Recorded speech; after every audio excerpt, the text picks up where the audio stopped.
अस्सलाम वालेकुम, welcome back to H Gold Hunter and once again Eid मुबारक to all of you guys.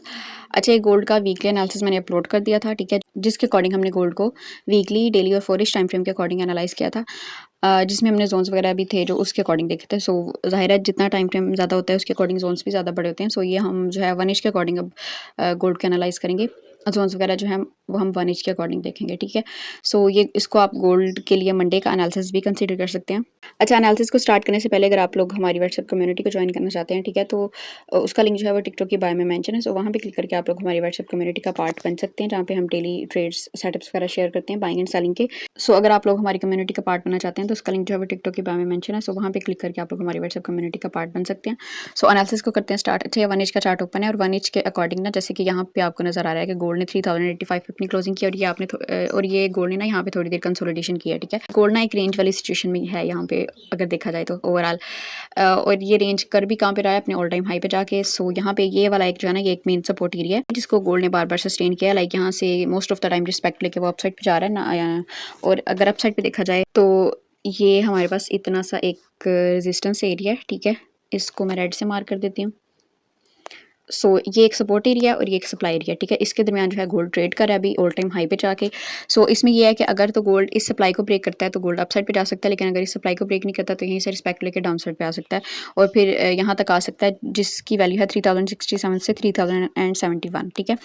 सो ये एक सपोर्ट एरिया है। फिर अगर गोल्ड इसको भी ब्रेक नहीं करता तो गोल्ड फिर ज़ाहिर अपसाइड पे जाएगा, लेकिन अगर इसको ब्रेक करके डाउन साइड पे आता है तो फिर गोल्ड को हम मजीद जो है ना इस एरिया तक देख सकते हैं, जो कि एक अर्ली डिमांड है, जो कि हमने डेली चार्ट पे और 4 चार्ट पे भी जाके हमने निकाली थी वीकली एनालिसिस में, ठीक है। जिसने वीकली एनालिसिस नहीं देखा, आप जो आके पहले प्रीवियस जो है वीडियोस को चेक कर सकते हैं, जिसमें वीकली एनालिसिस को डिटेल से अपलोड किया गया है। अच्छा, तो ये हमारे पास है अर्ली डिमांड एक, जिसको हमने मजीद जो है रिफाइन किया है 1 चार्ट के अकॉर्डिंग। इसकी अगर वैल्यूज़ की बात की जाए तो ये है 3054 से 3057, ये वैल्यू 7 ब्लू बार्स में शो हो रही हैं।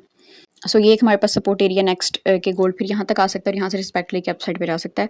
और लेकिन अगर इसको भी गोल्ड रिस्पेक्ट नहीं करता और मजीद डीप रिट्रेसमेंट के लिए डाउन साइड पे आता है तो ये एक हमारे पास एरिया, अगर मैं इसको ऐसे करके दिखाती हूँ ना तो ये चेक करें, ये यहाँ पे ना गोल्ड ने काफ़ी देर कंसोलिडेशन किया है, ठीक है। ये इस वाइट जोन और इस ग्रीन ये जोन के दरमियान, इस जोन को ना इसने मेन सप्लाई के तौर पे यूज़ किया है, ठीक है, कि मोस्ट ऑफ द टाइम यहाँ से रिस्पेक्ट लेके डाउन साइड पे आता रहा है, लेकिन फिर फाइनली गोल्ड ने इसको अप साइड पे ब्रेक किया है। और फिर ये जो वेरी नेक्स्ट सेल की कैंडल है ना, ये सेकंड, ये जो बेरिश कैंडल है, इसकी विक ने यहाँ पे विक लगा के यहाँ से सारे ऑर्डर्स पिक कर लिए हैं, ठीक है। सो अब इस तरह अगर हम टेक्निकली देखें ना तो पॉसिबिलिटी नहीं है कि गोल्ड इस जोन तक आए।